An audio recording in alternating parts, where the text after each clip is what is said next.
तो नमस्कार दोस्तों, बहुत बहुत स्वागत करता हूं मैं आपका मेरे YouTube चैनल पे। मैं हूं डॉक्टर सचिन शर्मा और आज मैं आपके लिए लाया हूं एग्ज़ाम की तैयारी के लिए एक अच्छा खासा वीडियो। तो जैसा कि आप जानते हैं कि मध्य प्रदेश की अलग-अलग यूनिवर्सिटी में जो है इस समय एग्ज़ाम चल रही हैं। तो एग्ज़ाम चल रही हैं तो कई बार क्या होता है कि स्टूडेंट्स जो हैं किसी न किसी कारणवश जो है एग्ज़ाम की उतनी अच्छी तैयारी नहीं कर पाते हैं। तो अब क्या है कि एग्ज़ाम बिल्कुल सिर पे है और अपन को हो रहा है टेंशन कि अब अपन जो है क्या करें, इस ऐसे लास्ट मोमेंट पे क्या करें। तो उसके लिए आपको चिंता करने की ज़रूरत नहीं, मैं आपके लिए लाया हूँ एक स्पेशल वीडियो जो कि एक ये कह सकते हैं कि एक शॉर्ट टूर हो सकता है आपके सिलेबस का। और इसमें मैं आपको जो है इतने पॉइंट्स तो आपको समझाऊँगा कि आप जो हैं एग्ज़ाम आराम से पास कर लेंगे। इवन मेरे हिसाब से तो आपको अच्छे से अच्छे नंबर भी आ सकते हैं अगर आपने मेरे लेक्चर को ध्यानपूर्वक सुना और बार-बार सुना।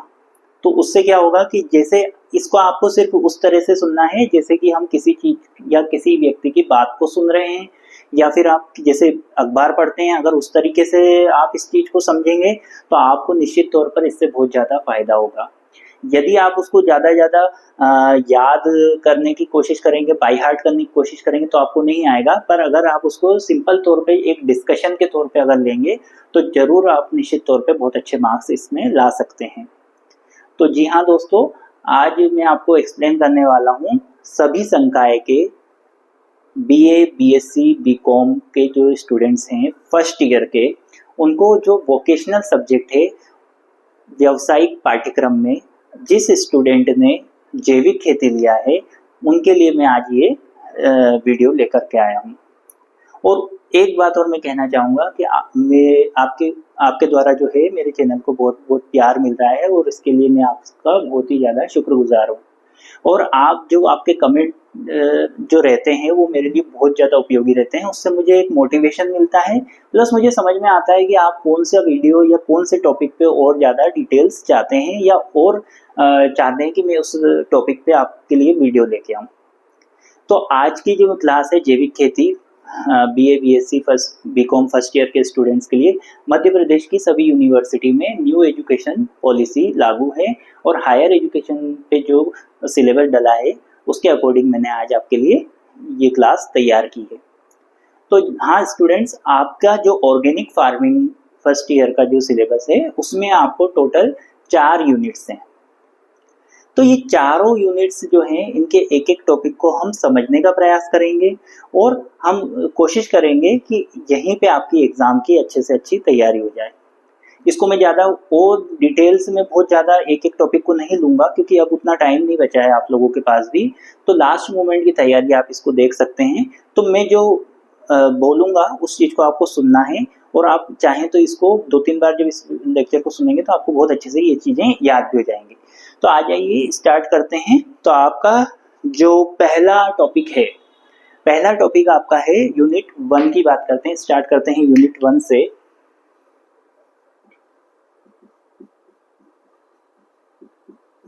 जी, तो यूनिट 1 में आपका जो पहला टॉपिक है वो है जैविक खेती का परिचय और सिद्धांत।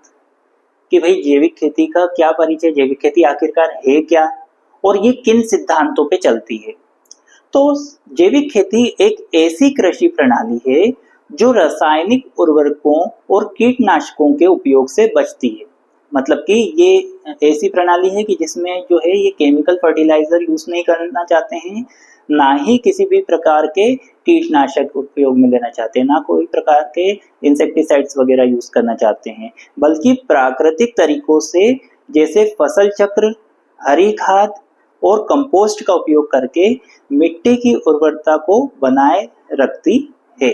तो कहने का मतलब ये है, ये ऐसी खेती है कि पूरी तरीके से जैविक तौर पे मतलब कि नेचुरल तौर पे जो है की जाती है। इसमें किसी भी प्रकार की मिलावट नहीं होती, केमिकल की कोई भी मिलावट की गुंजाइश नहीं होती है।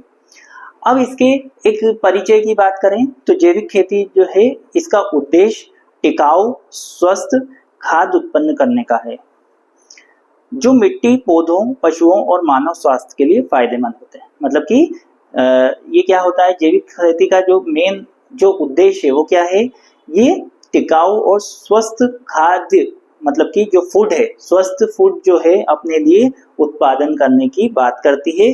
साथ ही जो मिट्टी, पौधों, पशुओं और मानव स्वास्थ्य के लिए फायदेमंद हो। मिट्टी के लिए भी, मिट्टी के स्वास्थ्य के लिए भी अच्छी होनी चाहिए। मतलब कि मिट्टी के लिए क्यों क्यों बोला जा रहा है? क्योंकि आप जानते हैं कि केमिकल फर्टिलाइजर हम यूज करते हैं तो उससे मिट्टी की उपजाऊ क्षमता घटती है। उसके बाद में ये एक ऐसी कृषि प्रणाली है जो प्राकृतिक संसाधनों और पर्यावरण के संरक्षण पर जोर देती है। थोड़ा सा अब मैं स्पीड में चलूंगा तो आप इसको ध्यान से सुनिएगा, नहीं तो लेक्चर बहुत ज्यादा लंबा हो जाएगा। तो ये एक ऐसी कृषि प्रणाली है जो प्राकृतिक संसाधनों और पर्यावरण के संरक्षण पर जोर देती है। मतलब कि जो प्राकृतिक संसाधन, प्रकृति ने अपने को निश्चित रूप से अलग अलग संसाधन दिए हैं, तो उन संसाधनों को हमको बचा के कैसे रखना है, उस बचाते हुए जो है हमको पर्यावरण के संरक्षण को भी ध्यान में रखना है और उसके साथ में हमको खेती करनी है। तो जैविक खेती एक ऐसी खेती होती है जिसमें हम किसी प्रकार का केमिकल यूज नहीं करते हैं, तो ना तो अपना पानी दूषित होता है, ना अपनी मिट्टी दूषित होती है, ना ही किसी भी प्रकार के जो जीव जंतु है उनको किसी भी प्रकार का प्रॉब्लम होती है। उसके बाद में इसमें रासायनिक उर्वरकों, कीटनाशकों, एंटीबायोटिक, आनुवांशिक रूप से संशोधित जीवों और वृद्धि हार्मोन का उपयोग नहीं किया जाता है। तो मतलब कि इस खेती में किसी प्रकार के हार्मोन्स नहीं दिए जाते हैं, जबरदस्ती उसकी साइज को बढ़ाने के लिए, जबरदस्ती उसके जो ग्रोथ कराने के लिए किसी प्रकार के हार्मोन नहीं दिए जाते, ना ही उसको किसी प्रकार की केमिकल तौर पे बनी हुई खाद कुछ भी नहीं दिया जाता। उसको जैविक तौर पे बनी हुई चीजें दी जाती है और किसी प्रकार के कीटनाशक का उपयोग नहीं किया जाता है। जैविक खेती में मिट्टी को जीवंत और स्वस्थ प्रणाली के रूप में देखा जाता है, जिसमें सूक्ष्म जीव और अन्य जीवों की भूमिका महत्वपूर्ण होती है। तो कहीं ना कहीं सूक्ष्म जीव भी जो है इसमें पार्टिसिपेट करते हैं। जैविक खेती जब हम ऑर्गेनिक फार्मिंग जब हम करते हैं तो उसमें जो है सभी जीव जंतु भी जो है पार्टिसिपेशन अपना करते हैं और मिट्टी को जीवंत बनाए रखते हैं। जैसे कि आपने देखा होगा कि केचुए वगैरह जो है, केचुआ खाद जो रहती है, तो वो कहीं ना कहीं वो क्या करती है कि वो खाद सोइल को और फर्टाइल कर देती है जब उसको अपन उसमें मिलाते हैं। ये पारंपरिक कृषि पद्धति को अपनाने और प्राकृतिक तरीकों से कीटों और बीमारियों को नियंत्रित करने पर जोर देता है। तो मतलब ये कोशिश करता है कि प्राकृतिक तौर पे जो है कीटों से निपटा जाए और प्राकृतिक तौर पे जो है ज्यादा से ज्यादा अच्छे से अच्छी फसल लगाई जा सके। अब आती है बात, ये तो मैंने एक परिचय दिया था आपको कि भाई जैविक खेती का मतलब क्या होता है। अब इसके अलग अलग सिद्धांत होते हैं। तो मैं स्टूडेंट्स आप लोगों को बताना चाहूंगा कि जब कभी भी आप आंसर एग्जाम में लिखते हैं तो आप इस चीज का ध्यान रखें कि आप अलग अलग पॉइंट बना करके लिखें। आप एक साथ ही पूरा एक इस कोने से स्टार्ट करके इस कोने तक ऐसा ना लिखें। आप, मैं जो आपको पॉइंट्स बता रहा हूँ उन पॉइंट को आप अपने पास नोट डाउन करके रख सकते हैं, तो या इन पॉइंट को याद रख सकते हैं और उसके अकॉर्डिंग अगर आप पॉइंट बना के लिखेंगे तो आपके पॉइंट अगर सही रहेंगे तो आपको वैसे ही अच्छे मार्क्स मिल जाएंगे। उन पॉइंट के आगे आपको उसकी डिटेल लिखनी रहेगी। तो जैविक खेती के सिद्धांत की बात करें तो पहला जो सिद्धांत है वो है स्वास्थ्य का सिद्धांत। तो आप जो है इसको ध्यान में रखें। पहला सिद्धांत है स्वास्थ्य का सिद्धांत, प्रिंसिपल कहते हैं सिद्धांत को इंग्लिश में। स्वास्थ्य का सिद्धांत मतलब कि जैविक खेती का उद्देश्य मिट्टी, पौधे, पशु, मानव सभी का जो स्वास्थ्य जो है उसको बनाए रखने में होता है। उसके बाद में पारिस्थितिकी का सिद्धांत।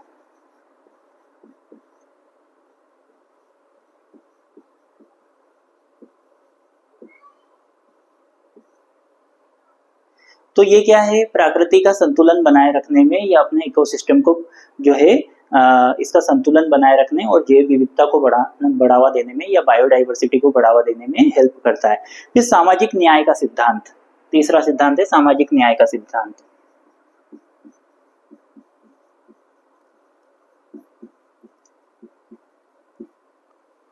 अब सामाजिक न्याय का सिद्धांत मतलब कि क्या होगा कि इसमें जो है किसानों, श्रमिकों और उपभोक्ताओं के लिए निष्पक्ष और न्याय संगत संबंध स्थापित करने पर ये जोर देती है। उसके बाद में आता है सावधानी का सिद्धांत।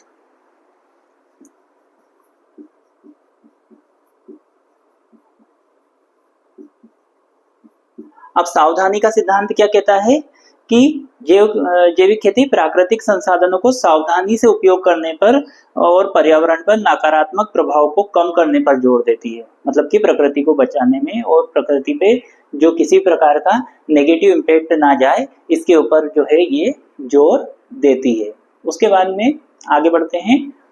ये अगला सिद्धांत होता है पारदर्शिता का सिद्धांत।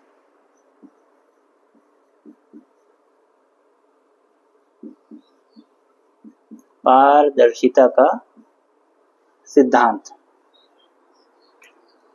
तो जैविक खेती में पारदर्शिता और जवाबदेही को महत्व दिया जाता है, जिससे किसानों को अच्छे कृषि मानकों और प्रथाओं को बनाए रखने की जिम्मेदारी होती है। तो कहने का मतलब ये है कि एक जवाबदेही दी जाती है किसानों को कि आपकी जवाबदेही है कि आपका फसल अच्छी होनी चाहिए, उससे किसी को नुकसान नहीं होना चाहिए, चाहे वो प्रकृति हो, चाहे जीव जंतु हो, चाहे मानव हो, किसी को नुकसान नहीं होना चाहिए।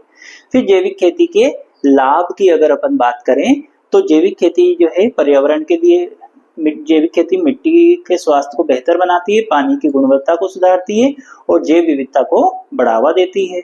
उसके बाद में स्वास्थ्य के लिए क्या फायदा है इसका कि ये जो है सभी में अधिक से अधिक पौष्टिक और रसायन मुक्त पदार्थों को जो है ज़्यादा से ज़्यादा अच्छे जो पदार्थ हैं वो उनको खाने से अपने को जो जैविक खेती से उत्पादित जो खाद्य होता है, जब हम उसको खाते हैं तो हमको बहुत सारे अलग अलग तरीके के पोषण मिलते हैं, और क्योंकि उसमें जो है किसी प्रकार का केमिकल नहीं होता है।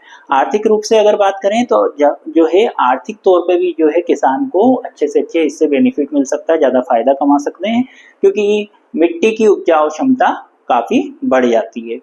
उसके बाद बात करें सामाजिक रूप से, तो जैविक खेती स्थानीय समुदायों को सशक्त बनाती है। मतलब कि जिस भी एरिया के लोग जो है जैविक खेती करते हैं वो और सशक्त होते हैं, उनके अंदर जो है ग्रामीण क्षेत्रों में विकास को बढ़ावा देने की मदद कर सकती है। मतलब कि वो इकोनॉमिक तौर पे जो है आर्थिक तौर पे भी मजबूत होते हैं, तो वो हर तरीके से आगे बढ़ते हैं।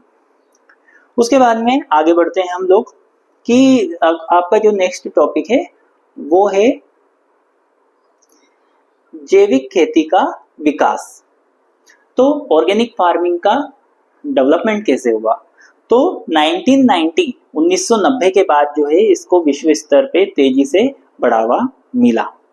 तो जैविक खेती का विकास कैसे हुआ? सबसे पहली जो अवधारणा थी, प्रारंभिक अवधारणा की अगर बात की जाए तो जैविक खेती की अवधारणा कहती है कि 1900 के दशक से के प्रारंभ जो हुआ था उसी में स्टार्टिंग हो गई थी सोचने की कि भाई जैविक खेती करनी है। इसमें जिसमें sir Albert Howard, F.H. King, Rudolf Steiner और अन्य लोगों ने प्राकृतिक तरीकों से खेती करने पर जोर दिया था। तो मतलब कि जो अल्बर्ट हावर्ड, F.H. किंग और रुडोल्फ स्टीनर, इन सब ने जो है प्राकृतिक खेती करने पर जोर दिया था। अब अगली चीज है प्राकृतिक तरीकों का उपयोग। जैविक खेती में फसल चक्र, हरी खाद, कंपोस्ट और अन्य प्राकृतिक तरीकों का उपयोग करके मिट्टी की उर्वरता को बनाए रखा जाता है। तो फिर 1990 के बाद में जो है स्टार्टिंग तो 1900 से ही हो गई थी, और मैंने जो 2-3 व्यक्तियों के आपको नाम बताए हैं कि sir Albert Howard, F.H. King और रुडोल्फ स्टीनर ने जो है सबसे पहले इसका इनिशिएटिव लिया था कि भाई जैविक खेती को आपको करना चाहिए। उसके बाद में फिर 1990 के बाद में जो है विश्व स्तर पे जो है इसको बढ़ावा मिला। फिर सतत विकास की बात करें तो जैविक खेती सतत विकास के पर्यावरणीय और पारिस्थितिक प्रभाव को कम करने के लिए एक प्रभावी अभ्यास है। तो मतलब कि क्या है कि पर्यावरण में जो जो प्रॉब्लम आ रही है उसको कम किया जा सकता है जैविक खेती के द्वारा। फिर पर्यावरण संरक्षण की बात करें तो ये मिट्टी की उर्वरता को बनाए रखने, जल संसाधनों की रक्षा करने और जैव विविधता को बढ़ावा देने में मदद करती है। तो मतलब कि क्या है कि ये पर्यावरण को भी बचाती है। हम जानते हैं कि केमिकल्स का उपयोग नहीं करेंगे तो सारा जो पर्यावरण है वो कहीं ना कहीं हम मानव ही दूषित कर रहे हैं। हमको जो पर्यावरण मिला है उसमें हमको काफ़ी चीज़ें मिली है, पर हम उसको जो प्रॉपर तौर पे जो उपयोग करना चाहिए उस हिसाब से नहीं कर रहे हैं। हम उल्टा जो पर्यावरण ने हमको संसाधन दिए हम उनको ही नष्ट कर रहे हैं। स्वास्थ्यवर्धक खाद्य, जैविक खेती से हमको जो पदार्थ जो प्राप्त हो रहे हैं, खाद्य पदार्थ जो प्राप्त हो रहे हैं वो ज़्यादा पौष्टिक होते हैं और ज़्यादा सुरक्षित होते हैं। फिर भारत में विकास की बात करें तो भारत में जैविक खेती का विकास हो रहा है और कई राज्य जैविक खेती को बढ़ावा देने के लिए अलग-अलग योजनाएं बना रहे हैं। तो स्टूडेंट्स, मैं आपको ये बता दूं कि हम अभी बात कर रहे हैं जैविक खेती के विकास की। तो मतलब कि जैविक खेती का विकास आखिर कैसे हुआ? तो जैविक खेती का विकास स्टार्टिंग आप करेंगे कि 1900 के जो दशक स्टार्ट हुआ था, फिर आपको मैंने अभी बताया कि 1900 का दशक जो स्टार्ट हुआ था, तो उसमें जो 3-4 लोग मैंने बताए थे, Albert Howard, F H. King, Rudolf Steiner, ये 3 लोग जो थे, इनने सबसे पहले इनिशिएटिव लिया था। उसके बाद में जो है फिर 1990 में ये जो है बहुत ज़्यादा प्रचलित हो गई ये चीज़ और सबने इसको बहुत बढ़ावा दिया।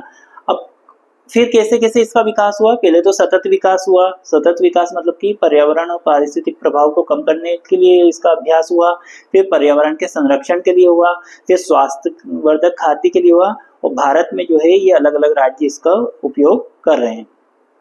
उदाहरण के तौर पे मध्य प्रदेश में जैविक प्रमाणीकरण के तहत सबसे बड़ा क्षेत्र है और सिक्किम ने अपनी पूरी खेती योग्य भूमि को जैविक प्रमाणीकरण के तहत परिवर्तित करने का गौरव भी हासिल किया है। उसके बाद में हम आगे बढ़ते हैं। तो आपका जो अगला टॉपिक रहेगा वो रहेगा मिट्टी को जैविक मिट्टी की खेती और जुताई में बदलना। मिट्टी को जैविक खेती मिट्टी और जुताई में बदलना। तो इस टॉपिक के बारे में मैं आपको बताना चाहूंगा कि मिट्टी को जैविक खेती के लिए तैयार करने के लिए आप खाद्य, हरी खाद, फसल चक्रण, कम जुताई और मल्चिंग जैसे तकनीकों का उपयोग कर सकते हैं, जिससे मिट्टी में कार्बनिक पदार्थ बढ़ेंगे और सूक्ष्म जीव की संख्या में भी वृद्धि होगी। तो मतलब कि क्या होगा? फसल चक्रण, क्रॉप रोटेशन। आप एक ही एक तरीके की अगर फसल बार-बार लगाएंगे तो आपकी जो मिट्टी है आपके खेत की, वो धीरे-धीरे जो है उसमें बाकी पोषक तत्व जो है वो कम हो जाएंगे। उसके बाद में उसमें कम जुताई करना है आपको और हरी खाद उसमें डालना है और मल्चिंग वगैरह करनी हो। अब मल्चिंग क्या होता है ये आपको आगे जाकर के टॉपिक आएगा, वहां भी मैं एक्सप्लेन करूंगा। तो मल्चिंग एक तरीके से मैं शॉर्ट में अभी बता देता हूँ आपको कि ये इसमें क्या होता है कि मिट्टी को जो है कवर कर दिया जाता है। तो कवर कर दिया जाता है, बाकी चीज और दूसरी चीजें उसमें मिक्सअप ना हो, इसलिए उसको फर्टाइल बनी रहे। उसके लिए मैं आपको अभी और समझाऊंगा कि वो क्या होता है। फिर जैविक खेती के लिए मिट्टी को तैयार करने के तरीके। अब जैविक खेती अपने को करनी है तो उसके लिए मिट्टी को कैसे तैयार करेंगे, इसके बारे में बात करते हैं। तो पहले होता है खाद का उपयोग। तो खाद कौन सी यूज करनी है अपने को? खाद जो यूज करनी है वो है गोबर खाद, वर्मी कंपोस्ट, केचुआ खाद और हरी खाद जैसे कि दलहन का उपयोग करके मिट्टी में कार्बनिक पदार्थों का बढ़ाने के लिए करना है। खाद को मिट्टी में अच्छी तरह मिलाएं ताकि सूक्ष्म जीव को पनपने का मौका मिले। तो कहने का मतलब ये है कि जो छोटे-छोटे जीव जो रहते हैं, केचुए वगैरह और ये जो छोटे-छोटे जो जीव रहते हैं मिट्टी के अंदर, तो वो जो है बहुत अच्छा खाद तैयार करते हैं। तो आपको उसका भी ध्यान रखना है। फिर दूसरी चीज होती है जैविक खेती के लिए मिट्टी तैयार करने का पहला तरीका कौन सा हो गया? आपको ये पॉइंट नोट करना है स्टूडेंट्स। अगर आपसे पूछा जाए कि जैविक खेती को तैयार करने के लिए, जैविक खेती की मिट्टी को तैयार करने के लिए आपको क्या-क्या करना पड़ेगा, तो पहला पॉइंट है खाद का उपयोग। तो खाद का उपयोग कौन सी खाद उपयोग में लेनी है आपको, ये ध्यान में रहना है। गोबर खाद, वर्मी कंपोस्ट और हरी खाद। उसके बाद में आपको फसल चक्रण करना है। तो फसल चक्रण में क्या है, मिट्टी के पोषक तत्वों की कमी को रोका जा सकता है, तो फसल जो है आपको चेंज करना है। दलहन जैसी फसलें मिट्टी में नाइट्रोजन की मात्रा को बढ़ाने में मदद करती है। मतलब कि जो आपके जो नाइट्रोजन फिक्सिंग बैक्टीरिया रहते हैं, आपने सुना होगा नाइट्रोबैक्टर वगैरह, जो नाइट्रोजन फिक्सिंग बैक्टीरिया, राइजोबियम वगैरह जो है, ये क्या करते हैं, मिट्टी में नाइट्रोजन की मात्रा को बढ़ाते हैं। तो आपको क्या करना है, फसल का चक्रण करना है और दलहन वाली जो फसल है उनको आपको बढ़ाना है। फिर कम जुताई से मिट्टी के ऊपरी परत को नुकसान होता है, इसलिए कम जुताई करें या बिल्कुल भी जुताई ना करें। फसल अवशेषों को मिट्टी में ही रहने दें, जिससे मिट्टी में कार्बनिक पदार्थ बढ़ेंगे। तो कई बार क्या करते हैं अपन क्या करते हैं, जो पत्ते हैं और जो मतलब सूख जाती जो चीजें, उनको क्या करते हैं, झाड़ मतलब एक तरफ उड़ा के एक तरफ कर देते हैं और या जला देते हैं। तो ऐसा नहीं करना चाहिए। अपन जो पत्ते भी टूटते हैं तो वो पत्ते भी आगे जाकर के क्या है कार्बनिक पदार्थ ही बन जाते हैं, तो वो जो है मिट्टी की उपजाऊ क्षमता को बढ़ाते हैं। अब मल्चिंग, मल्चिंग से मिट्टी का तापमान नियंत्रित रहता है, खरपतवार कम होते हैं और मिट्टी में नमी बनी रहती है। मतलब कि आपने कई बार अभी देखा होगा कि खेतों में जो है फसल कुछ लगी हुई है, छोटे छोटे पौधे लगे, उनके ऊपर पन्नी वगैरह से पूरा वहां से वहां तक ढक दिया जाता है उसको, तो उससे क्या है कि एक वो मिट्टी जो रहती है उसका तापमान भी मेंटेन रहता है और उसमें नमी भी बनी रहती है। फसल अवशेषों, भूसे या अन्य कार्बनिक पदार्थ का उपयोग मल्च के रूप में किया जाता है। मतलब कि भूसा चारा जो भी पड़ा हो तो उसको भी मल्च के रूप में किया जाता है। हरी खाद, हरी खाद मतलब कि चना, मूंगफली या उड़द उगाने से मिट्टी में नाइट्रोजन की मात्रा बढ़ती है। तो आपको मतलब अपने खेतों में जो है चना, मूंगफली और उड़द जैसी जो फसल है वो लगानी चाहिए, जिससे कि जो है आपके जो मिट्टी है आपकी वो जो है ज़्यादा से ज़्यादा उसमें नाइट्रोजन की मात्रा बढ़ेगी। उसके बाद में जैव उर्वरक जैसे एज़ेटोबैक्टर, फास्फोबैक्टर का उपयोग मिट्टी में सूक्ष्म जीव की संख्या बढ़ाने और पौधों में पोषक तत्व उपलब्ध कराने के लिए करें। तो आपको जो है जैव उर्वरकों का उपयोग करना है। फसल अवशेषों का उपयोग की बात करें तो फसल अवशेषों को खाद के रूप में इस्तेमाल करें, मिट्टी में दबाकर कार्बनिक पदार्थ बढ़ाएं। तो मतलब कि फसल के जो अवशेष बच जाते हैं तो आजकल क्या करते हैं लोग, वो पराली जलाते हैं और ये सब चीजें करते हैं। तो आपने देखा होगा कि फसल का जो अवशेष बच जाता है, अगर आप उसको मिट्टी में ही अंदर दबा देंगे, अंदर ही उसको मिक्सअप कर देंगे, तो उससे क्या होगा कि वो आगे चल करके क्या बन जाएगा, वो पोषक पदार्थों में परिवर्तित हो जाएगा। उसके बाद में हम आगे बढ़ते हैं। आपका जो आगे है जैविक खेती के फायदे। तो जैविक खेती के फायदे क्या क्या है?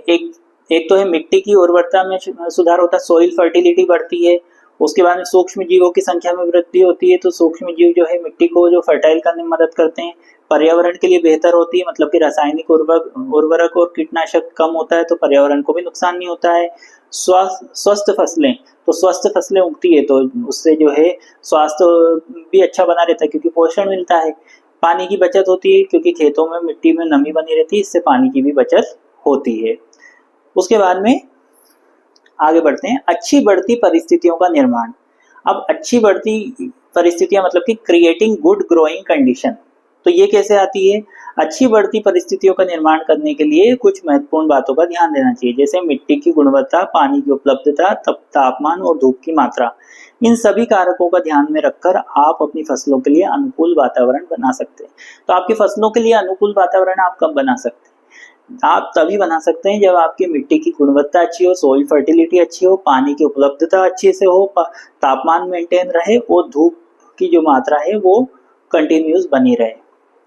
अब मिट्टी की गुणवत्ता की बात करें, अब इसको क्या है, ये मैंने आपको और थोड़ा एक्सप्लेनेशन दे रहा हूँ। मैं कायदा दे रहा हूँ आपका अच्छी बढ़ती परिस्थितियों का निर्माण में। तो पहली चीज आती है मिट्टी की गुणवत्ता में अपन बात करते हैं। मिट्टी की गुणवत्ता को अपन कैसे बढ़ा सकते हैं? पहला है उपजाऊ मिट्टी। अच्छी खेती के लिए उपजाऊ मिट्टी बहुत जरूरी है। मिट्टी पर्याप्त मात्रा में पोषक तत्व होना चाहिए मिट्टी में, और ताकि पौधे ठीक से बढ़ सके।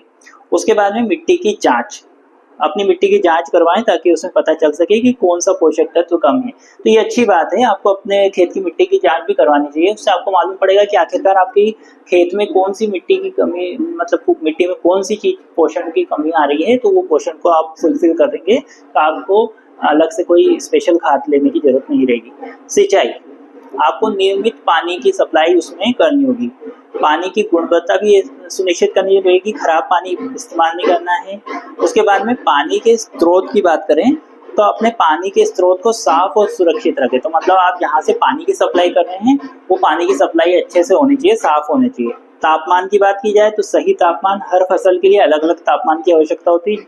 कुछ फसल रहती है वो कम तापमान में आती है, कुछ फसल जो रहती है उसको ज़्यादा तापमान की जरूरत रहती है, इसलिए आपको तापमान का ध्यान रखना पड़ेगा। उसके बाद में अन्य बातें जो कि आपको जरूरी होती है काय के लिए, अच्छी बढ़ती परिस्थितियों के लिए, तो वो होती है फसल चक्रण, फसल में चक्रण करना, क्रॉप रोटेशन करना रहेगा। कीट और बीमारियों से बचाव, तो आपको फसलों को कीट और बीमारियों से बचाना चाहिए, समय पर बुआई करना चाहिए और समय पे कटाई करनी चाहिए। और जैविक खेती की अगर बात करें तो जैविक खेती के तरीकों को अपनाएं ताकि आपका पर्यावरण नुकसान से बचे। उसके बाद में स्थानीय किसानों से सलाह लें और उनके ज्ञान का उपयोग करें। नई तकनीक का उपयोग, नई टेक्निक का इस्तेमाल करके भी आप खेती को बढ़ावा दे सकते हैं। मौसम की जानकारी भी होना चाहिए आपको कि कौन सा मौसम जो है उसके अकॉर्डिंग आपको फसल लगानी है। भूमि की तैयारी, बुआई से पहले अपनी भूमि को अच्छी तरह से तैयार करना है। बीज की गुणवत्ता, अच्छे उपयोगी बीज आपको लेना है, अच्छी गुणवत्ता वाले बीज को लेना है। खरपतवार को समय समय पर नियंत्रित करना है। प्रदूषण से बचाओ, मतलब कि आपको जो है अपनी फसलों को प्रदूषण से भी बचाना है। भूमि की उर्वरता, अपनी भूमि की उर्वरता को बनाए रखने के लिए उचित उपाय करने होते हैं। तो जी हाँ दोस्तों, मैं आपको ये चीज बताना चाहूंगा कि एक तरीके से आप देख रहे होंगे कि कई सारी चीजें रिपीट हो रही है। तो ये आपको मैं इसीलिए कह रहा था कि आप इसको अगर एक डिस्कशन के तौर पे लेंगे ना, तो आपको इस सब्जेक्ट में टेंशन लेने की जरूरत ही नहीं है, क्योंकि मैं आपको जो चीजें बता रहा हूँ यही आपको एग्जाम में लिखनी रहेगी। जो आपसे क्वेश्चन पूछा जाएगा, आपको बस अगर मेरी बात को आपने 2-3 बार, इस वीडियो को अगर आपने 2-3 बार एक तरफ चला के भी रख दिया, तो आपको जो है ये पेपर बहुत अच्छे मार्क्स के साथ आप स्कोर कर सकते हैं। तो हम आगे बढ़ते हैं। अगला जो आपका टॉपिक है वो है मिट्टी का संघनन, सोइल कॉम्पैक्शन, इसकी बात करते हैं। तो मिट्टी का संघनन, मिट्टी के कणों के एक दूसरे के करीब आने की प्रक्रिया है। इस प्रक्रिया में मिट्टी के छिद्रों की संख्या कम हो जाती है और मिट्टी का घनत्व बढ़ जाता है। संघनित मिट्टी में पानी और हवा का प्रवाह कम हो जाता है। अब देखिए, जैसे कि हमारी बॉडी में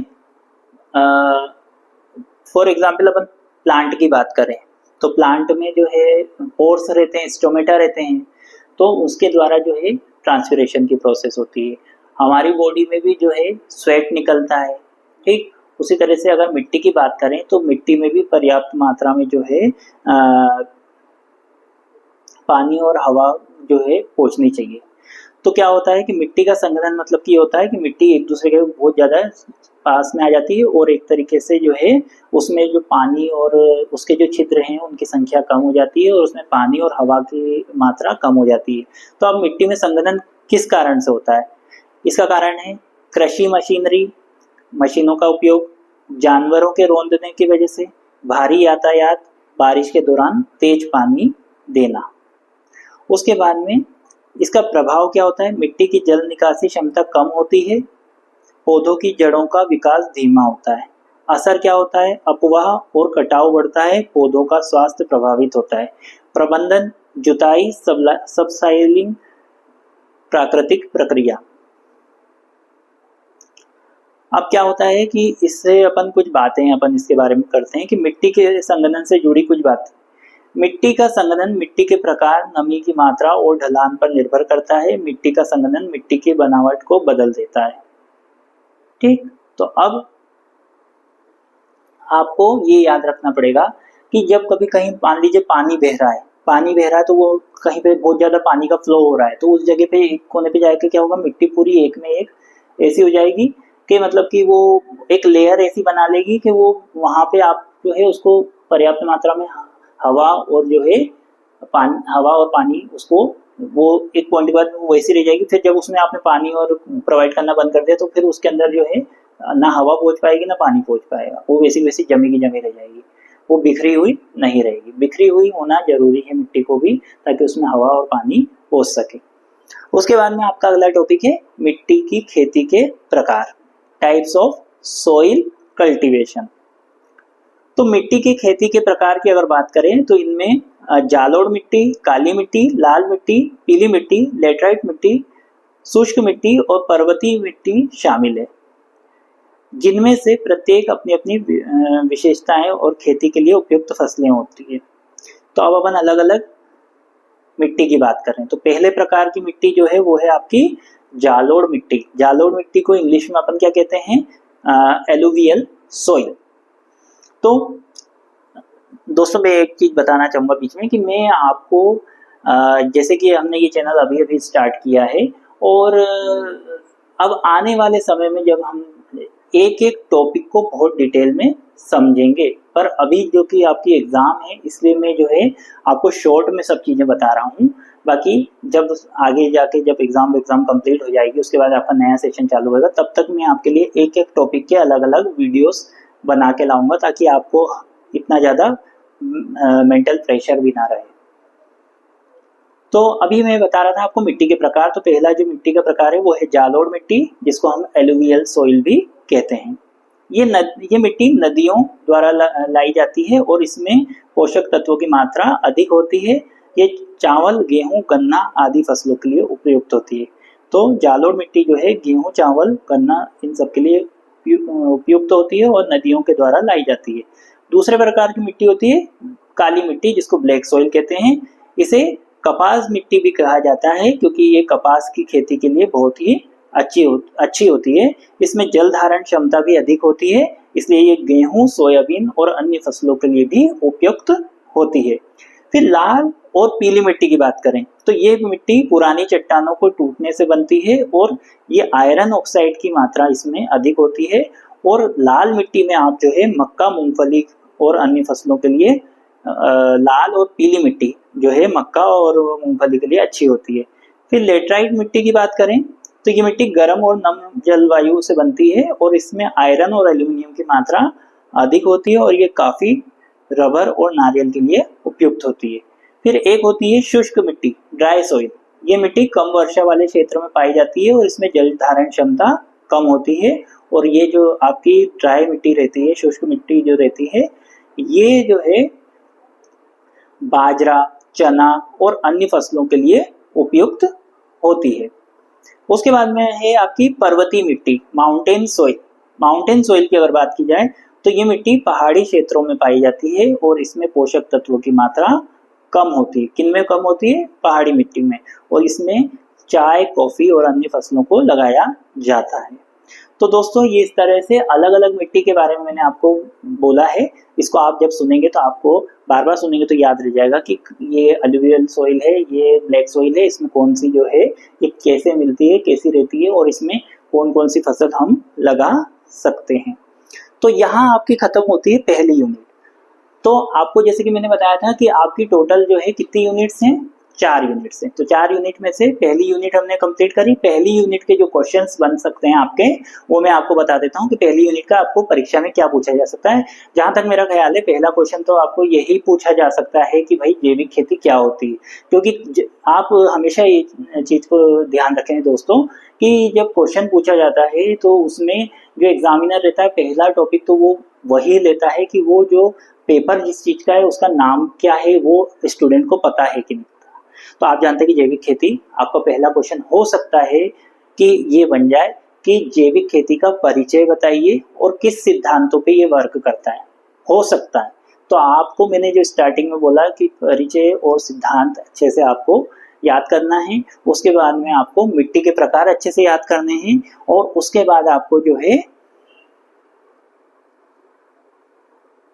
मेनली मुझे यही क्वेश्चन ज्यादा इंपॉर्टेंट लग रहे हैं फर्स्ट यूनिट में कि मिट्टी के प्रकार और मिट्टी का संघनन। हाँ, हो सकता है शॉर्ट में पूछ ले व्हाट इज सॉइल कॉम्पैक्शन, ये पूछ ले। तो आप छोटी सी बात है, अब आपको समझ में आ गया कि मिट्टी के बीच में जो पोर्स कम हो जाते हैं, मिट्टी के बीच में जो छिद्र कम हो जाते हैं जिससे कि वायु और पानी उसमें नहीं पहुंच पा रहा, तो यही सॉइल कॉम्पैक्शन है। तो आंसर को आप जब इस तरीके से याद करेंगे तो आपको बहुत अच्छे से याद रहेगा। अब हम आगे बढ़ते हैं, आपकी जो सेकंड यूनिट है उस पे आ जाते हैं। आपकी जो सेकंड यूनिट है वो क्या है उसके बारे में मैं आपको बताने वाला हूँ। सेकंड यूनिट जो है उसमें आपको पढ़ना रहेगा, पहला क्वेश्चन रहेगा आपका crop planning and management. Crop planning and management, फसल योजना। फसल योजना और प्रबंधन क्या होता है? तो फसलों की खेती के लिए एक योजना बनाना और उसे कुशलतापूर्वक प्रबंधित करना, जिसमें बीज की तैयारी, बुआई, सिंचाई, खाद और उर्वरकों का प्रयोग, खरपतवारों का नियंत्रण, कीटों और बीमारियों से बचाव, कटाई और भंडारण शामिल है। कुछ भी नहीं है। आप लोग अगर खेती करते हैं या फिर कोई आपकी फैमिली में खेती करते हैं, ये तो वो भी आपको बता सकते हैं और आप खुद ही देखते होंगे कि फसल योजना और प्रबंधन, तो कैसे प्रबंधन होता है, मैनेजमेंट कैसे होता है।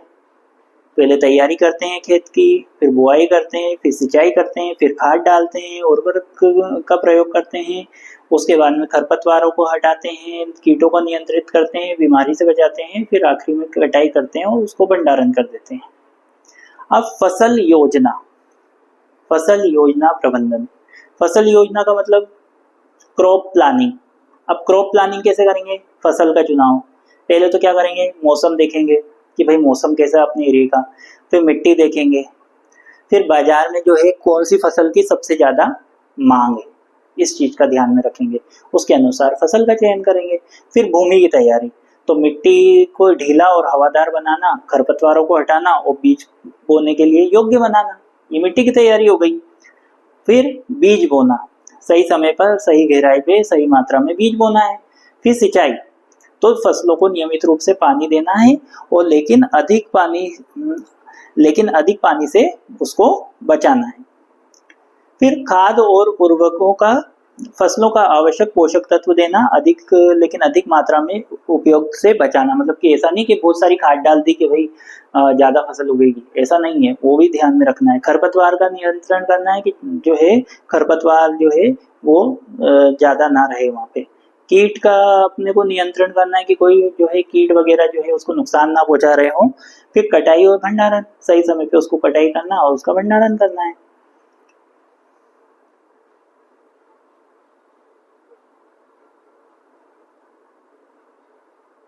तो ये तो हो गई क्रॉप की प्लानिंग कि भाई क्रॉप, नाम से ही मालूम पड़ रहा है फसल योजना या क्रॉप प्लान करना, तो मतलब कि अपन वही कि मौसम देखेंगे, उसके बाद में मिट्टी देखेंगे, फिर बाजार में क्या चीज़ की ज़्यादा ज़रूरत है, फिर बाद में अपन फिर भूमि की तैयारी करेंगे, बीज बोएंगे, फिर सिंचाई करेंगे, खाद और उर्वरक यूज़ करेंगे, खरपतवार का नियंत्रण करेंगे, कीट और रोग का नियंत्रण करेंगे, कटाई और भंडारण करेंगे। उसके बाद में फसल का प्रबंधन की बारी आती है। तो प्रबंधन में क्या करेंगे, भूमि का उपयोग, भूमि का अधिकतम उपयोग करना है, जैसे कि फसल चक्रण और बहुफसल प्रणाली। तो भूमि तो अपने पास एक निश्चित है, पर उसको ज़्यादा से ज़्यादा हमको इस्तेमाल करना है कि मतलब कि हम 2-4 तरीके की फसल भी लगा सकते हैं एक ही खेत को अलग अलग भागों में डिवाइड करके। जल प्रबंधन, पानी का कुशलतापूर्वक उपयोग करना है, जैसे कि ड्रिप सिंचाई और वर्षा जल संचयन। तो पानी जो है उसको संचय करके भी रखना है और ड्रिप इरिगेशन भी कर सकते हैं। मिट्टी का स्वास्थ्य, मिट्टी को स्वस्थ रखना, जैसे कि जैविक खाद का उपयोग और मिट्टी के कटाव को रोकना। कीटनाशक और खरपतवार नाशी का उपयोग करना, तो कीटनाशक और खरपतवार का नाशी का उपयोग जो है सावधानी से करना रहता है, जो कि पर्यावरण को भी नुकसान ना पहुंचाए। फसल अवशेषों का प्रबंधन, फसल अवशेषों को उचित प्रबंधन करना है, जैसे कि खाद के रूप में उपयोग या कंपोस्ट। फिर आती बारी फसल बीमा, फसल को प्राकृतिक आपदाओं, कीटों और बीमारियों से होने वाले नुकसान से बचाने के लिए फसल का बीमा भी लेना चाहिए। ऐसा नहीं करना चाहिए कि भाई अपन ने बीमा नहीं कराया, कल को मान लो कोई ऐसे नेचुरल कैलामिटीज हो गई तो उसकी वजह से फसल खराब हो गई, तो फिर कौन आपको जा करके जो है उसका हर्जाना चुकाएगा। इसलिए फसल बीमा भी करना चाहिए। उसके बाद में हम आगे बढ़ते हैं, कृषि तकनीक का उपयोग, कृषि में नई तकनीक का उपयोग करना है। उसके बाद में आगे बढ़ते हैं, फसल चक्र किसे कहते हैं, क्रॉप रोटेशन। किसी एक खेत में सालाना अलग अलग फसलें उगाने की प्रक्रिया को फसल चक्रण कहते हैं। ये एक कृषि पद्धति है। फसल चक्रण से मिट्टी की सेहत बेहतर होती है और कीट पतंगों का प्रकोप कम होता है। इससे फसल की पैदावार बढ़ती है और लागत कम होती है। तो कहने का मतलब ये फसल चक्रण मतलब कि एक खेत में सालाना अलग अलग प्रकार की फसलें अगर आप लगाएंगे तो उससे जो है क्रॉप रोटेशन, उससे क्या होता है कि कीट पतंगों का प्रकोप भी कम होता है, इंसेक्ट पेस्ट भी जो है कम आक्रमण करते हैं और पैदावार भी बढ़ती है। और मिट्टी में क्या होता है कि मिट्टी जो है उसकी उपजाऊ क्षमता भी बढ़ती है। अब इसके फायदे क्या होते हैं? फायदे होते हैं कि खेत में उत्पादन में विविधता भी आती है, फसल खराब होने से और बाजार में उतार चढ़ाव का जोखिम भी कम होता है। अलग अलग तरीके की फसल लगाएंगे तो अपने को मालूम पड़ेगा कि भाई ये फसल का दाम कम चल रहा है, तो किसी का तो अच्छा चल रहा होगा, तो आपको उधर बेनिफिट मिल जाएगा, तो आपका लॉस ज्यादा नहीं होगा। मिट्टी की कटाव को कम किया जा सकता है, में जो है सोइल इरोजन को कम किया जा सकता है, मिट्टी के स्वास्थ्य को बढ़ाया जा सकता है। उसके बाद में अगला जो टॉपिक है आपका वो है अंतर फसल या इंटरक्रॉपिंग। अब हम इंटरक्रॉपिंग की बात करें कि इंटरक्रॉपिंग क्या होता है। एक ही खेत में एक साथ दो या दो से अधिक फसलों को उगाना जो एक ही पंक्ति या अलग अलग पंक्तियों में हो सकता है, मतलब कि या तो एक ही पंक्ति में लगा सकते हैं या फिर अलग अलग पंक्ति में भी लगा सकते हैं, तो उसको अपन कहते हैं ताकि भूमि और संसाधनों का बेहतर उपयोग हो। तो मतलब कि हो सकता है कि एक पंक्ति के बाद में दूसरी फसल, फिर वापस फिर अलग फसल, या फिर एक तरफ अपन ने एक फसल लगा दी, एक तरफ एक फसल लगा दी, तो इसको अपन इंटरक्रॉपिंग कहते हैं। और इसका उद्देश्य क्या होता है? अंतर फसल का मुख्य उद्देश्य भूमि और संसाधनों का बेहतर उपयोग करना, फसल की पैदावार को बढ़ाना, मिट्टी की उर्वरता को सुधार करना, कीटों और बीमारियों से बचाना। मतलब कि कहने का मतलब वही है, ये अलग अलग टेक्निक्स हैं कि जिससे कि आपकी ज्यादा से ज्यादा फसल लग सके और आपका सोइल भी बच सके। अब अंतर फसल भी कई प्रकार की हो सकती है। पहली होती है मिश्रित अंतर फसल, मतलब कि मिक्स्ड। तो इसमें क्या होता है कि जिसमें विभिन्न फसलों को एक ही पंक्ति की परवाह किए बिना लगाया, मतलब कि अपन ने बिना सोचे समझे एक साथ ही लगा दी। फिर होता है पंक्ति अंतर फसल, जिसमें बारी बारी से पंक्ति में विभिन्न फसलें लगाना शामिल है, अलग अलग पंक्ति में अपन अगर इंटरक्रॉपिंग कर रहे हैं। फिर इसके फायदे क्या होते हैं? भूमि का बेहतर उपयोग हो जाता है कि भाई अपने पूरी भूमि जो है उसको उपयोग में ले लिया। फसल की पैदावार में वृद्धि होती है, अलग अलग प्रकार के पोषण जो है मिट्टी में जा रहे हैं तो पैदावार ज्यादा होगी। मिट्टी की उर्वरता में सुधार होता है, मतलब कि मिट्टी जो है उसके जो न्यूट्रिएंट है वो बढ़ जाते हैं। कीटों और बीमारियों में से बचाव होता है, अलग अलग कीट जो है वो पनप नहीं पाते हैं। एक ही तरह की फसल में एक ही प्रकार का कीट जो है वो एक्टिव हो सकता है, पर दो तरीके के फसल है और उसमें एक तरीके का जो कीट है वो दूसरी फसल में मान लो एक्टिव नहीं हो पाता, तो वो वहीं पे मर जाता है।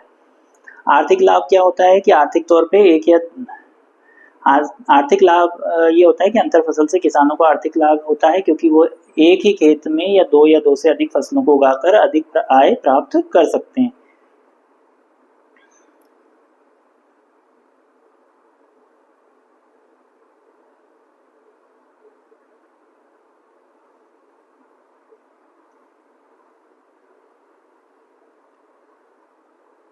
उसके बाद में आगे बढ़ते हैं।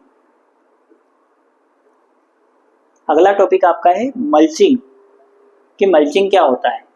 तो मल्चिंग एक ऐसी प्रक्रिया है जिसमें मिट्टी की सतह को जैविक और अजैविक सामग्री से ढका जाता है। तो मैंने आपको वही बोला था कि मिट्टी को जो है आपने देखा होगा पन्नी वन्नी से कई बार कुछ खेतों में ऐसे कैसे ढके हुए रहते हैं, चमकते रहते हैं, तो वो क्या होता है, या तो जैविक चीजों से ढकते हैं, अजैविक चीजों से ढकते हैं, ताकि उसकी जो नमी है वो संरक्षित रहे, तापमान संतुलित रहे और खरपतवार का भी नियंत्रण हो और मिट्टी को कटाव से भी रोका जा सके। उसके बाद में ये मल्चिंग जो रहती है कितने प्रकार की होती है। ये मल्च जैविक हो सकती है, तो मतलब कि अपन हो सकता है कि मिट्टी को पत्तियों, घास, पुआल से ढक सकते हैं, या फिर प्लास्टिक शीटिंग, लैंडस्केप फैब्रिक से भी इसको ढक सकते हैं।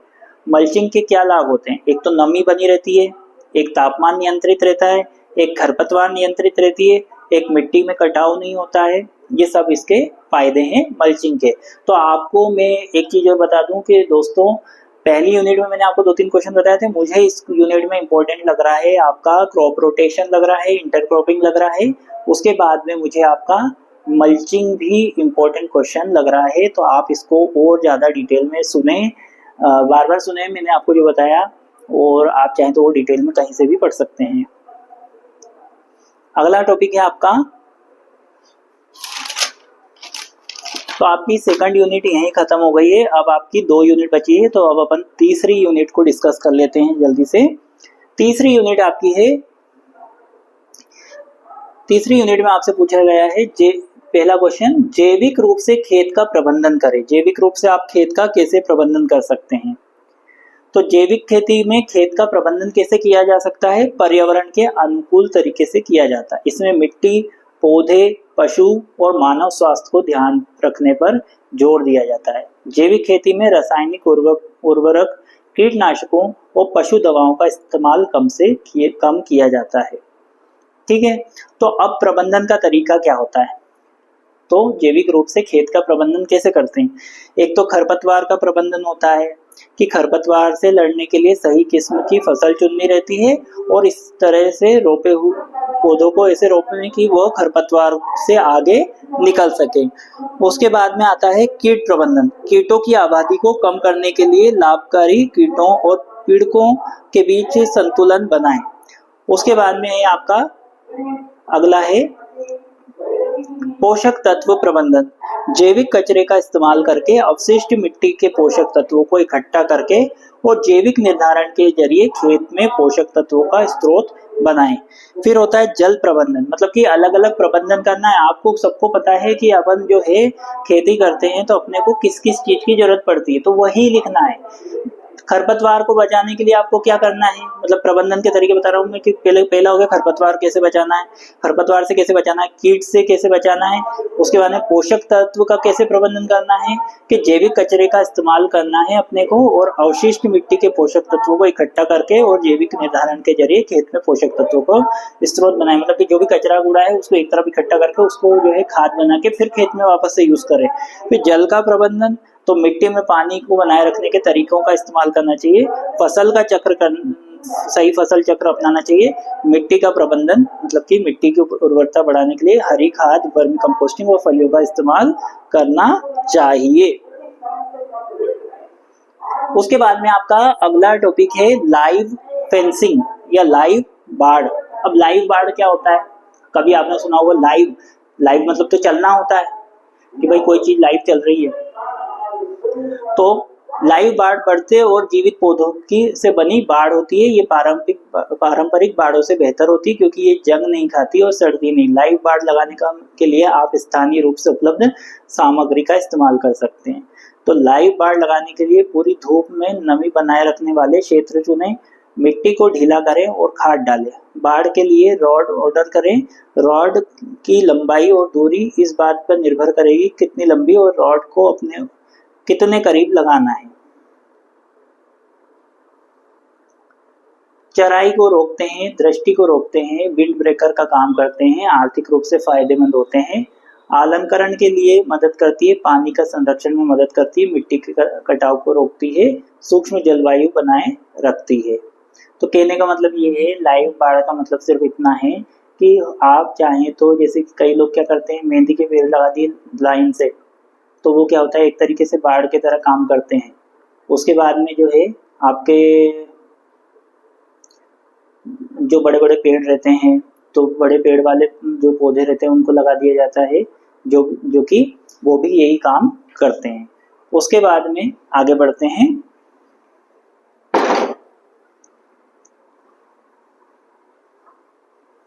अगला टॉपिक है आपका जल और पोषक तत्व प्रबंधन। जल और पोषक तत्व प्रबंधन की बात की जाए तो इसमें क्या होता है? जल और पोषक तत्व प्रबंधन की बात करें तो पानी और पोषक तत्वों का सही इस्तेमाल करना ताकि पर्यावरण और मानव स्वास्थ्य के लिए को सुरक्षित रखा जा सके। तो ये हम जानते हैं कि पानी और पोषक तत्वों का प्रबंधन क्यों जरूरी है, क्योंकि पोषक तत्वों का सही प्रबंधन ना करने से ये मिट्टी में पानी में घुलकर सतह और भूजल को दूषित कर सकते हैं। इससे खेतों में पानी, पीने का पानी और सामुदायिक कुओं को दूषित किया जा सकता है। अतिरिक्त पोषक तत्वों से पारिस्थितिक तंत्र को नुकसान पहुंच सकता है। इससे मानव स्वास्थ्य को खतरा होता है और जलवायु परिवर्तन भी बढ़ता है। पानी और पोषक तत्वों के प्रबंधन के उपाय। पोषक तत्व प्रबंधन योजना बनाकर फसल की जरूरत के मुताबिक उर्वरक और जैव खाद का इस्तेमाल करें। नियंत्रित रिलीज और धीमी रिलीज उर्वरकों का इस्तेमाल करें। तो पानी और पोषक तत्व के प्रबंधन से फायदे क्या होते हैं कि फसल की पैदावार और गुणवत्ता में सुधार होता है, कृत्रिम और जैविक उर्वरकों की मात्रा में कम होती है, वायु गुणवत्ता और मानव स्वास्थ्य में सुधार होता है, जलवायु परिवर्तन के में भी जो प्रभाव होता है वो कम होता है। उसके बाद में दोस्तों अगला टॉपिक अपन देख लेते हैं।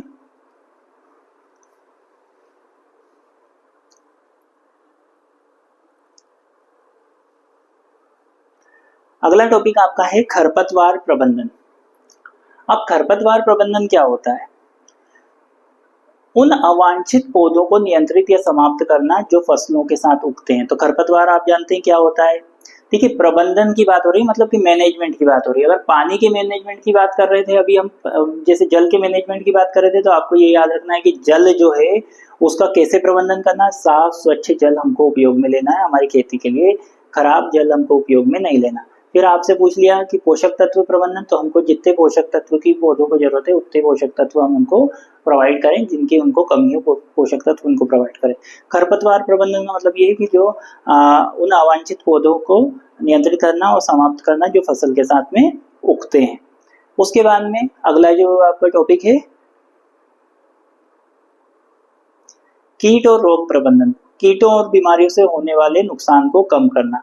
इसमें कीटनाशकों के इस्तेमाल के साथ साथ जैविक तरीकों का भी इस्तेमाल किया जाता है। कीट और रोग प्रबंधन के लिए कई तरह की गतिविधियां शामिल है। कीट और रोग प्रबंधन के लिए के तरीके कीटनाशकों का छिड़काव, जैविक कीट नियंत्रण, एकीकृत कीट प्रबंधन, वैकल्पिक रणनीतियां भूमि को जीवाणु मुक्त बनाना होता है। तो कहने का मतलब ये है कि आपको कीट और रोग प्रबंधन मतलब कि कीटों से अपनी खेती को बचाना है, उसके बाद में रोगों से अपनी खेती को बचाना है, पर वो जैविक तौर पे ही आपको ये सब करना रहेगा। पौध प्रसार, प्लांट प्रोपगेशन। प्लांट प्रोपगेशन क्या होता है? किसी खास प्रजाति या कल्टीवेटर के पौधों की संख्या बढ़ाने की प्रक्रिया होती है। तो मतलब कि आपको पता है कि कुछ सेक्सुअल रिप्रोडक्शन में होता है, असेक्सुअल रिप्रोडक्शन, लैंगिक प्रसार और अलैंगिक प्रसार। तो प्रोपगेशन मतलब कि क्या होता है कि अलग अलग तरीके से, कि मान लीजिए लैंगिक प्रसार तो हो गया, आप बीज लगाते हैं, तो वो लैंगिक प्रकार से आप जो है अच्छी क्वालिटी के बीज लिए आपने और उनको आपने खेत में लगाया, तो वो जो है वो पौधा बन गया। उसके बाद में आपने असेक्सुअल तरीके क्या होते हैं? असेक्सुअल तरीके ये होते हैं कि आपने कलम लगा दी किसी चीज की, ठीक है। तो कटिंग, बडिंग, ग्राफ्टिंग, लेयरिंग, ये अलग अलग तरीके होते हैं जिससे कि जो है आप जो है पौध का प्रसार और प्रवर्धन करते हैं। उसके बाद में आपका अगला टॉपिक है बीज मूल्यांकन के लिए मापदंड। तो आपको मान लो कैसा बीज लेना है, खेती के लिए कैसा बीज लेना है, तो उसका मूल्यांकन कैसे करेंगे? तो उसके लिए जो है अंकुरण क्षमता, बीज कैसा है, उसकी अंकुरण क्षमता कैसी है, वो शुद्धता से बना हुआ है बीज में नमी की मात्रा कितनी है, बीज में कोई रोग तो नहीं है, वो कीटों से मुक्त तो है, उसके बाद में खरपतवार तो नहीं मौजूद है बीज में कहीं की। तो इस चीज का सबका ध्यान रखना होता है। उसके बाद में अगला टॉपिक है पारंपरिक किस्मों का महत्व। तो पारंपरिक किस्मों का महत्व की बात अगर अपन करें तो इसका मतलब क्या होता है? पारंपरिक किस्में पीढ़ियों से किसान उगाते आ रहे हैं। ये किस्में विशिष्ट क्षेत्र में जलवायु, मिट्टी और पारिस्थितिक स्थितियों के अनुरूप विकसित होती है। पारंपरिक किस्मों में सूखा झेलने की क्षमता होती है। तो मतलब कि पारंपरिक किस्में मतलब कि जो पौधा मान लीजिए गर्म इलाके में उग रहा है और जो जिस एरिया में उग रहा है वहां पे अगर आप वही पौधा लगाएंगे तो उससे क्या होगा कि अगर मान लीजिए कि गर्म इलाके वाला पौधा है तो वो वहां पे गर्मी में भी सरवाइव कर पाएगा, आप वहां दूसरी फसल लगाएंगे तो वो नहीं लग पाएगा। तो ये होता है पारंपरिक किस्मों का महत्व के अंतर्गत। उसके बाद में बीज संरक्षण की बात करें तो पौधों के बीज को भविष्य के इस्तेमाल के लिए इकट्ठा करना, भंडारण करना या उनकी देखभाल करना बीज संरक्षण कहलाता है। बीज संरक्षण क्यों जरूरी होता है? क्योंकि इससे आत्मनिर्भर बनता है व्यक्ति कि भाई वो उसके जो बीज है उसके बचा के रखेगा तो उससे अगली फसल में काम में ले सकता है। जैव विविधता, भाई बीजों को बचाकर हम दुर्लभ और विरासत के पौधे कि किस्मों को बचा सकते हैं। मतलब कि हम जो बीज जो है कोई एरिया में, पर्टिकुलर एरिया में कोई सा बीज जो है लगाएं जो जहाँ वहीं पे पाया जाता है। अगर वो मान लीजिए कभी कहीं भी नहीं मिल रहा है तो फिर वो अगर अपन संरक्षित करके रखें तो आगे तक उसको काम में ले सकते हैं। लागत प्रभावशीलता, मतलब कि अपन ने अगर अपने पास बचा के रखे तो कल को बीज के भाव बढ़ जाते हैं तो भी आप उसको आप अपने पास से है अगर तो आपको अलग से पैसे दे करके जो है फसल नहीं लगानी पड़ेगी। खाद्य सुरक्षा, बीजों को बचाने से खाद्य उत्पादन के लिए सुरक्षा जाल मिलता है। अब इनको संरक्षित कैसे करेंगे बीजों को? इनको ठंडी और सूखी जगह पे रखना रहता है और बीजों को हवाबंद कंटेनर में रखना रहता है। उसके बाद में भंडारण के लिए तैयार करना रहता है और इसमें हल्दी पाउडर भी मिलाकर रखते हैं कई लोग। उसके बाद में अगला जो टॉपिक है आपका वो है, तो यहाँ आपकी जो है थर्ड यूनिट कंप्लीट हो गई। तो दोस्तों आपकी थर्ड यूनिट में जो इम्पोर्टेंट क्वेश्चन बन रहे हैं वो मैं आपको बता देता हूँ। आपसे पूछा जा सकता है प्रबंधन कि जल और पोषक तत्व प्रबंधन क्या होता है, खरपतवार प्रबंधन क्या होता है, या आपसे पूछ सकते हैं कि पौध प्रसार क्या हो सकता है, या आपसे पूछ सकते हैं कि बीज संरक्षण क्या होता है और लाइव बाड़ लगाना क्या होता है। ये मैंने 3-4 क्वेश्चन आपको बताए हैं। इसको और अच्छे से एक बार और मैंने जो आपको अभी बता रहा हूँ इसको वापस से सुने तो आपको अच्छे से समझ में आ जाएगा। आपको मैं ये जो तैयारी है ये एग्जाम पॉइंट ऑफ व्यू से बहुत शॉर्ट ड्यूरेशन में, जिनकी एग्जाम 2-3 दिन के अंदर ही है, ऐसे स्टूडेंट्स के लिए मैं ये जल्दी ये टॉपिक एक्सप्लेन कर रहा हूँ।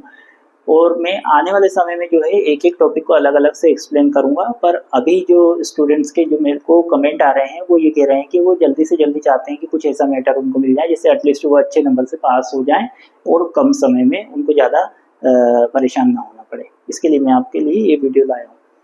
तो चौथी यूनिट में आपका पहला टॉपिक है बायोडायनामिक कृषि। तो ये बायोडायनामिक कृषि क्या होती है? ये एक ऐसी कृषि पद्धति होती है जिसमें खेत को जीवित माना जाता है। यह प्रकृति के संसाधनों का जिम्मेदारी से इस्तेमाल करने का पर आधारित होता है। इसमें रासायनिक पदार्थ, उर्वरकों, कीटनाशकों और कृत्रिम यौगिकों का इस्तेमाल नहीं किया जाता है। बायोडायनामिक कृषि में खाद के लिए गोबर और कूड़े का इस्तेमाल किया जाता है। बायोडायनामिक कृषि की खास बातें क्या होती है कि बायोडायनामिक कृषि में मिट्टी और पौधों पर कृत्रिम उर्वरकों, कीटनाशकों और शाकनाशियों का इस्तेमाल नहीं किया जाता है। इसमें खाद्य योजकों के लिए विभिन्न हर्बल और खनिज योजकों का इस्तेमाल किया जाता है। बायोडायनामिक कृषि में विविधीकरण, पुनर्चक्रण और स्थानीय उत्पादन पर जोर दिया जाता है। तो कहने का मतलब ये है कि इसमें जो है किसी प्रकार के कीटनाशक और कृत्रिम यौगिकों का इस्तेमाल नहीं किया जाता है और इसमें ऐसी पद्धति जिसमें खेत को जीवित माना जाता है। उसके बाद में आपका अगला टॉपिक है पहले तो आपको मैं बता दूं बायोडायनामिक मतलब कि नाम से मालूम पड़ रहा है बायोलॉजिकल चीजों को अपने को इस्तेमाल करना है। मतलब कि एक तरीके से वही जैविक खेती की परिभाषा इसमें अपने को देनी है। इसमें हमको कोई भी केमिकल का इस्तेमाल नहीं करना है इस खेती को करने में, बायोडायनामिक कृषि में। उसके बाद में आता है आपका ऋषि कृषि। ऋषि कृषि क्या होती है? ऋषि कृषि रसायन मुक्त खेती का एक पारंपरिक तरीका है। इसमें जमीन की जुताई कम करने और प्राकृतिक उपायों से खेती करने की सलाह दी जाती है। ऋषि कृषि के कई फायदे हैं। कम लागत से ज्यादा उपज होती है, पर्यावरण को स्वच्छ रखा जाता है। उसके बाद में ऋषि खेती से जुड़ी कुछ और बातें मैं आपको बता दूं। ऋषि कृषि में जमीन में अपने आप पैदा होने वाली वनस्पतियों को महत्व दिया जाता है। ऋषि कृषि में तमाम खेती और के अवशेषों को जहां के तहां वापस बिछा दिया जाता है। ऋषि कृषि में देसी बीजों का इस्तेमाल किया जाता है। तो कहने का मतलब ये है कि ऋषि कृषि का मतलब क्या होता है कि इसमें जुताई कम की जाती है और जो प्राकृतिक उपायों से खेती करी जाने की सलाह दी जाती है।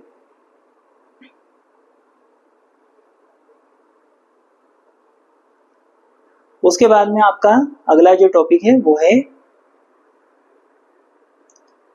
प्राकृतिक खेती।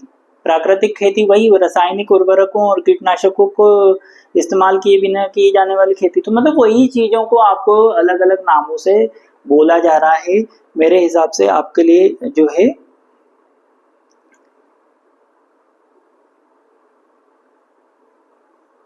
बस प्राकृतिक खेती की कुछ खास बातें आप याद रख लीजिए कि ये पारंपरिक ज्ञान पर आधारित है, ये स्थानीय रूप से उपलब्ध संसाधनों पर आधारित है, ये भूमि की उर्वरा शक्ति को बनाए रखने में रखती है, ये फसलों, पेड़ों और पशुधन को एकीकृत करती है, इसमें बायोमास पुनर्चक्रण होता है, इसमें मिट्टी में वायु संचार बना रहता है, इसमें जीवामृत घनाम घन जीवामृत और बीजामृत का इस्तेमाल किया जाता है। इसमें नीम सत्र, ब्रह्मास्त्र, अग्निअस्त्र, सोठास्त्र, दशापर्णी, नीम पेस्ट, गौमूत्र का इस्तेमाल किया जाता है। तो ये एक नेचुरल तरीका, जो आपको मैं वही चीज कह रहा हूँ बार बार कि वही चीज को अलग अलग नामों से इनने बोल दिया है। तो आप मेरा मतलब आप समझ चुके होंगे कि आपको इसमें आंसरों में क्या करना है और कैसे लिखना है। उसके बाद में आपका जो पंचगव्य कृषि, अगला टॉपिक है पंचगव्य कृषि। जैविक खेती का ये तरीका है जिसमें पंचगव्य जैविक खाद का इस्तेमाल किया जाता है। पंचगव्य मतलब कि गाय का गोबर। हाँ, ये क्वेश्चन आपसे पूछा जा सकता है। पंचगव्य कृषि में क्या होता है कि पंचगव्य में का इस्तेमाल किया जाता है, जैसे कि गाय का गोबर, गोमूत्र, दूध, दही और घी से मिलाकर के तैयार किया जाता है और इसका इस्तेमाल पौधों की वृद्धि प्रतिरोधक क्षमता को बढ़ाने के लिए किया जाता है। उसके बाद में आपका अगला टॉपिक है नेचुको खेती। नेचुको खेती क्या होती है? ये भी पारंपरिक, ये प्रकृति के पारिस्थितिक तंत्र के सिद्धांत पर आधारित खेती का तरीका है। इसमें प्राकृतिक खेती भी कहते हैं। इसमें पड़ोस के संसाधनों का इस्तेमाल करके सूर्य की रोशनी का ज्यादा इस्तेमाल किया जाता है। मतलब कि यह रसायन मुक्त खेती का तरीका है। इसमें फसलें, पेड़ और पशुधन को जैव विविधता के साथ जोड़ा जाता है। इसमें प्रकृति के नियमों को कृषि पद्धति के लिए लागू किया जाता है। इसमें पौधों के लिए कीटनाशक और पोषण घर में ही बनाया जाता है। इसमें खरपतवारों को पूरी तरह से खत्म करने के बजाय नियंत्रित किया जाता है। इसमें भूमि की उर्वरा शक्ति को बढ़ाए रखने के लिए हरी खाद, कंपोस्ट और फसल चक्र का इस्तेमाल किया जाता है। नेचुको खेती के फायदे, इसमें उगी सब्जियां ऊंचे दामों में बिकती है। तो मतलब कि नेचुको खेती मतलब कि प्राकृतिक पारिस्थितिक तंत्र के सिद्धांतों पर आधारित ये खेती होती है। तो ये भी उसी तरीके का, इसका आंसर भी सेम ही है। उसके बाद में आपकी आखिरी जो है होमा खेती या अग्निहोत्र खेती। जैविक खेती की पद्धति, इसमें अग्निहोत्र से जुड़े तरीकों का इस्तेमाल किया जाता है। होमा खेती को किसी भी अच्छी जैविक खेती पद्धति में जोड़ा जा सकता है। मतलब कि फसलों में होमा राख और कीटों, रोगों से लड़ने की क्षमता बढ़ती है। उसके बाद में बीजों को अग्निहोत्र भस्म से सक्रिय किया जाता है। इसमें बीजों का अंकुरण होता है, पौधों को जीवन शक्ति बढ़ती है। खेतों में गाय का गोबर का छिड़काव किया जाता है। इससे खेत की मिट्टी उपजाऊ होती है और कई बीमारियों से बचती है। मृत गाय के सींग का इस्तेमाल कीटनाशक और रोगनाशक के रूप में किया जाता है। तो यही आपका जो है ये जो सिलेबस है ये कंप्लीट हुआ दोस्तों। अब मैं आपको मेन पॉइंट्स इस चीज के बता देता हूँ।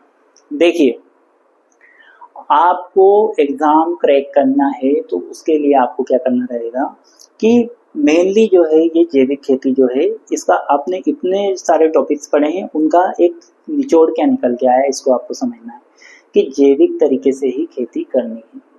बस उनने जो है अलग अलग नाम दे दिए हैं, उन नामों को आप समझेंगे, उन नामों में ही उनके आंसर है। ये जो पेपर है ये आपका बहुत इजी पेपर है। इसमें आप जो है अगर कृषि व्यवसाय से जुड़े हुए हैं तो आपके लिए ये बहुत ज़्यादा इजी है, और कृषि व्यवसाय से नहीं भी जुड़े हैं तो इतना तो आप लोग जानते होंगे कि कृषि में क्या क्या होता है। तो ये आपका पेपर जो है आज मैंने बहुत ज़्यादा डिटेल तो नहीं किया है क्योंकि टाइम की शॉर्टेज है। मुझे जैसे कि और भी सब्जेक्ट के जो है कई सारे स्टूडेंट्स ये शॉर्ट नोट मांग रहे हैं और मैं कोशिश कर रहा हूँ कि जल्दी से जल्दी सभी को प्रोवाइड कर सकूँ जिससे सबका फ़ायदा हो सके। इसमें आपको कहीं भी कुछ डाउट लगता है तो आप मुझे कमेंट बॉक्स पे ज़रूर पूछें और मैं उसका आपको आंसर पूरी तरह से देने का प्रयास करूँगा। और इसको आप अपने फ्रेंड्स से ज़्यादा शेयर करें। आप इस वीडियो को जितना ज़्यादा या ईयरफोन लगा के सुनेंगे या फिर आपने कहीं मोबाइल एक तरफ चालू करके छोड़ दिया और आप सुनते रहेंगे तो आपको वैसे ही सब चीज़ें याद हो जाएगी, क्योंकि मैंने बार बार उन चीज़ों को पढ़ा है। तो आपको एक बड़े तौर पे जो है पेपर पूरी तरह से प्रिपेयर हो जाएगा। आप इस चैनल को बहुत ज़्यादा लाइक कीजिए, शेयर कीजिए और सब्सक्राइब तो ज़रूर ही कीजिए, ताकि मैं आपके लिए बहुत अच्छे वीडियोज़ और ला सकूँ और बहुत सारी अच्छी जानकारी मैं आने वाले समय में आपको प्रोवाइड करूँगा। आज के लिए इतना ही, धन्यवाद। Best of luck for the exam. बहुत अच्छे से एग्ज़ाम दीजिए और बहुत अच्छे नंबर लाइए। Thank you.